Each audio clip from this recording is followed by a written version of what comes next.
and again, I've been mastering data since 2015. Today is the part 4 in the how-to video series, and part 4 is how to deduplicate a single data set using our clean and match master data management system. So again, we're going to keep this very brief, talk through some of the fundamentals here, keep this very high level, a brief demonstration, and we're going to close out and move to the next topic. So thank you again for joining us, and let's jump right into it here. You should see on my screen, if you have watched some of the first parts of this video series, we're looking at the data list module here within our Clean and Match Master Data Management solution. We're looking at the same 3 sets of data. Again, the business use case here is essentially mastering data, migrating, kind of extracting data from multiple disparate systems to merge those data sets together to produce a single source of truth, so to speak. So you can see on your screen here, we've got the same 3 data sets, one from billing, one from new CRM, and one from old CRM. And if you did watch the first 3 parts of the series, you may remember that this old CRM data did contain 2 duplicate records. So we're going to go ahead and work with this old CRM data. Again, the topic today is how to deduplicate a single data set. So again, this is going to be very quick and very simple using our Clean and Match Master Data Management system here. Again, we're going to extract data from other systems. We are going to import into our system.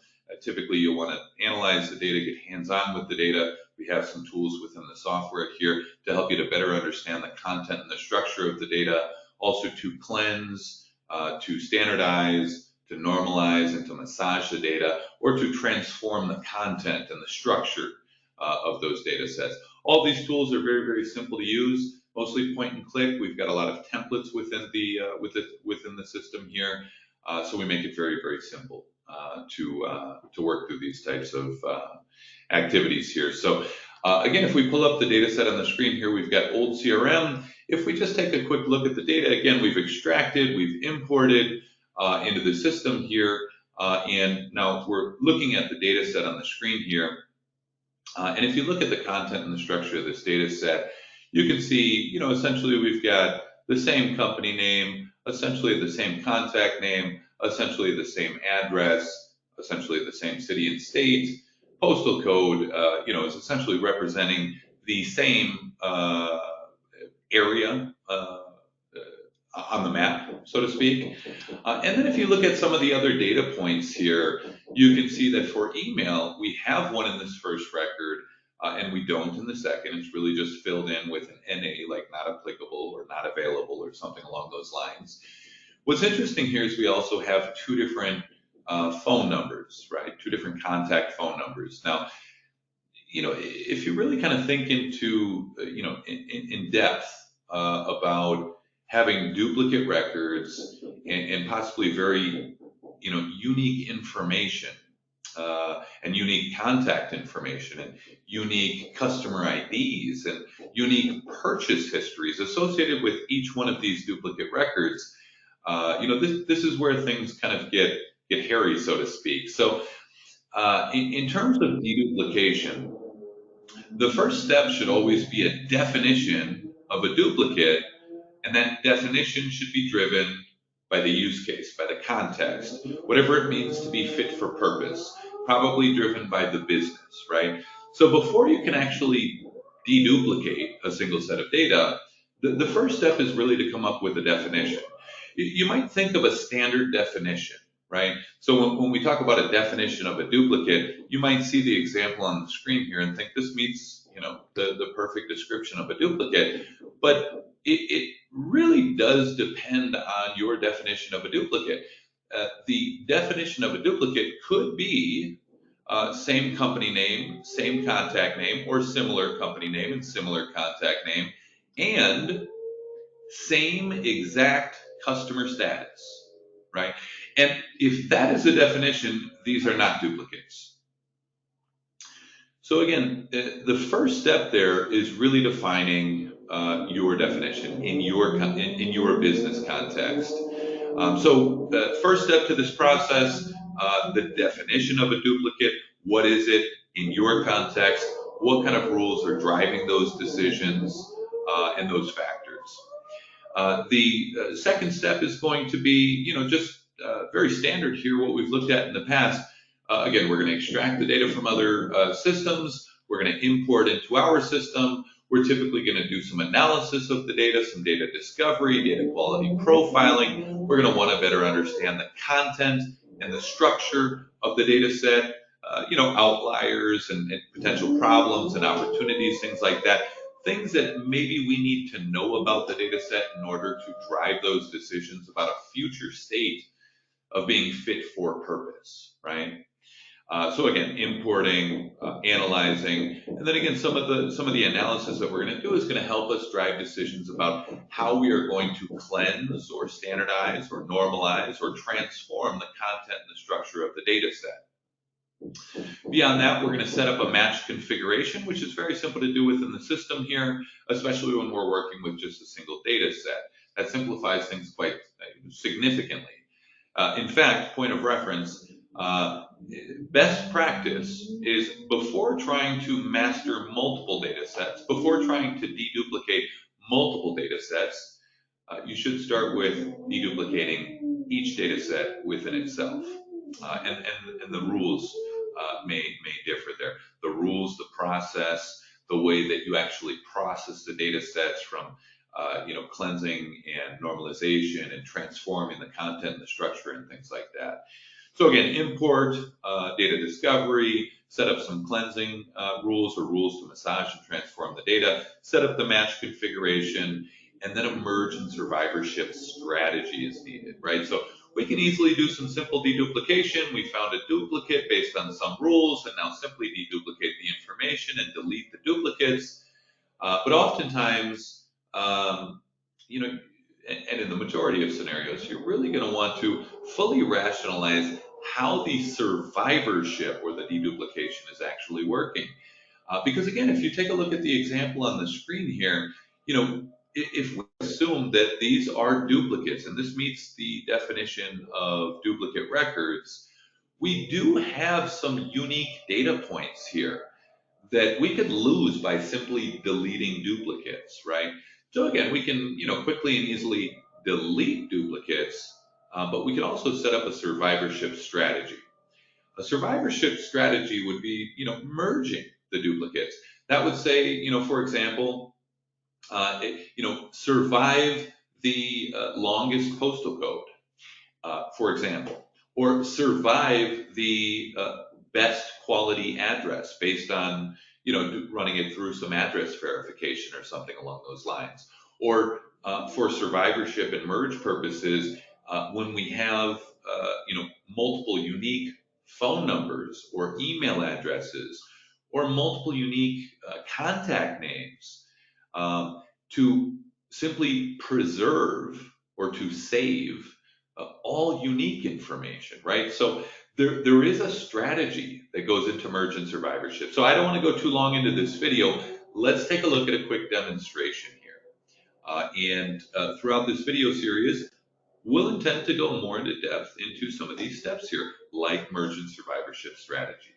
So let's take a quick look here. We've got the data in the system. We've taken a look at import, so let's go ahead and skip that one for now. The data is in the system. We might want to do some things to cleanse or normalize the data. We've talked in the past about how to do that. We've talked in the past about how to use the statistics to better understand the content and the structure of a large data set very quickly and very easily, even as a non-technical user. So I don't want to go too deep into that subject. We've talked about how to actually cleanse and transform and standardize and normalize the data set using our clean matrix. Again, very point and click, very simple to do here. So again, don't want to go too deep into that subject either. Let's go ahead and assume that we've imported the data, we've done some cleaning, and now we're going to take a look at the match configuration. We're going to simply set this up. Again, match configuration, what we're going to do here is we're going to go step by step. Steps 1 through 4, we're We're going to start by choosing a data set, all very simple stuff. We're going to use that old CRM data set. Let's go ahead and click on next. In the case of working with a single data set or deduplicating a single data set, we do not need to map fields. So we can actually skip this step. Let's go down and click next. The next one here are the configuration settings. These are the settings that actually drive the decisions, the kind of human decisions at computer speed about how the matching is going to be done, right? And again, this should be driven by the definition of a duplicate. In the context of your business use case, is a duplicate the same company name or similar company names? Is it the same or similar people names? Is it the same or similar location? Is it the same or similar item or product or asset, right? And the actual data points that are being used to do the matching, right? To find similar records, the fields there should be driven by the definition, right? And the threshold should be driven by the definition. So here's an example for deduplicating people, right? Deduplicating people is, first and foremost, you're probably using a person name. So you're probably going to use the person name column. You're probably also going to look for some other kind of high confidence data point, like a date of birth or a social security number or something along those lines. But again, the definition should really drive these decisions. So it could be that your definition says that a duplicate is, the same or similar name, person name, same or similar name at the same address. Or it could be the same or similar name with the same date of birth. Or it could be the same or similar name with the same customer status, or the same email address, or the same phone number, right? So again, the initial definition should help to should really define these decisions here. Let's just go ahead and use a simple example. Let's go ahead and do the matching on the contact name. Now again, when doing the deduplication here, I don't want to go too deep, but the match configuration is very configurable. It's very simple to use. It allows you to do error-tolerant, fuzzy type of matching here to do the deduplication. That allows us to set up one or multiple groups, and each of those groups can have one or multiple conditions or columns at the end of the day. And each of those columns or conditions all get their own algorithms and thresholds and things like that. So it's really highly configurable to meet and to satisfy the rules based on your definition. So again, we can go into that in more detail on other days. We're going to go ahead and use this contact name. We're going to do this at 94%. We're going to ignore null values. We're going to click on next. And I'm going to walk you through this in a couple of different ways here.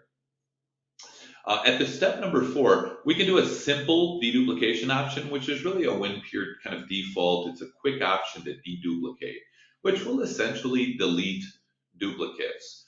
But if we want to actually use a merge and survivorship strategy or a merge strategy, we don't want to use the deduplicate option. What we want to do is we want to take these match results, deduplicate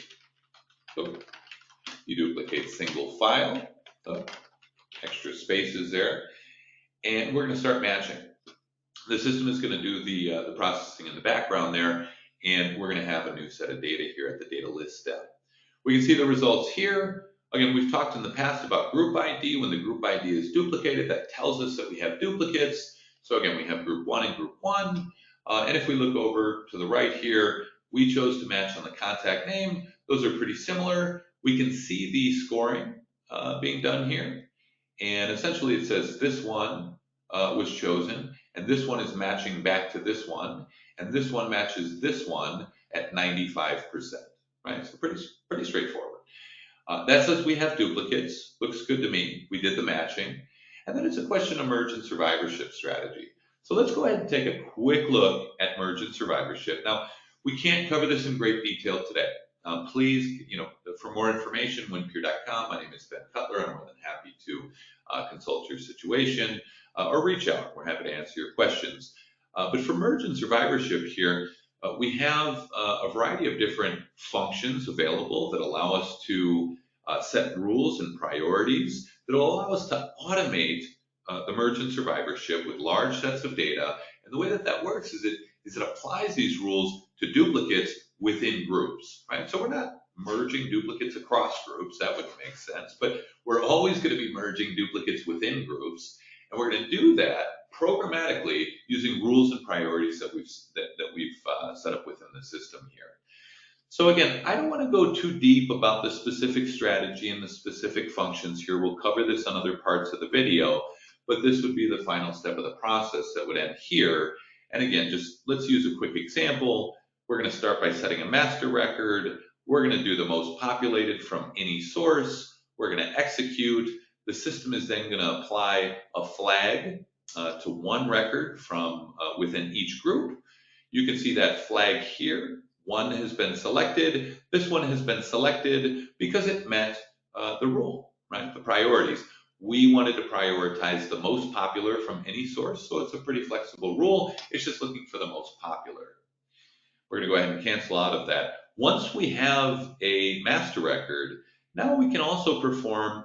We can perform very granular merge and survivorship changes, and we can do that at the source level. We can do that at the field or the column level, and we can also do that working with specific values. So it can be very granular here.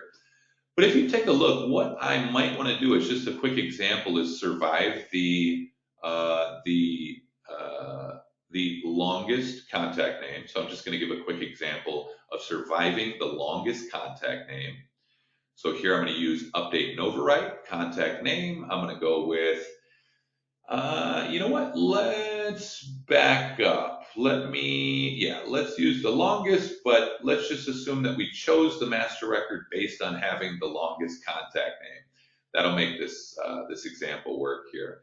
So I'm going to go ahead and I'm going to go in. I'm going to find the contact name. I'm going to say, let's use that from the master record. And then I want to tell the system on that field to go ahead and overwrite. So it's not just an update, but it's also an overwrite. Let's update, and you'll see what actually happens with the data this way. It's really interesting, and this is pretty sophisticated stuff. This is where we do most of our consulting, most of our training is about merge and survivorship. You can see with that single update operation here, we could keep either of these records, and we'll keep the one, in either scenario, we'll keep the longest version of the name that way. Now, the final example here in terms of the merge and survivorship is we might also want to determine the survivor based on something like a customer status, lead or customer. So again, we can do that at the source level or the field level, or even like based on specific values. So we already have a master record here, and now we're just going to tell the system to simply survive all unique values across the fields here for contact information. So in other words, email and phone. So we're going to tell the system to keep the master record and to preserve all unique values from email and phone. I'll give a quick example here, and we'll take a look at what that looks like here. So we're going to go ahead and use the merge function. And down below here on email, what we're doing is using the keep all values function. We want to keep all values for email. We want to keep all values for phone. We're going to update that. And what we're going to be left with here, the system is going to delete the duplicate, the non-master record. It's going to preserve the one that was flagged as master. And so we're left with kind of a single source of truth, but we're left with the very best and the most enriched version of that single source of truth there. So you can see here the system adds a delimiter, preserves all unique values for both email and phone. This is a very popular, very common, very practical way to deduplicate information quickly and easily without losing important information. So we're going to leave it there for today, folks. Thanks again for your time. My name is Ben Cutler. For more information, please check us out on WinPure.com. Thanks again, and have a great day.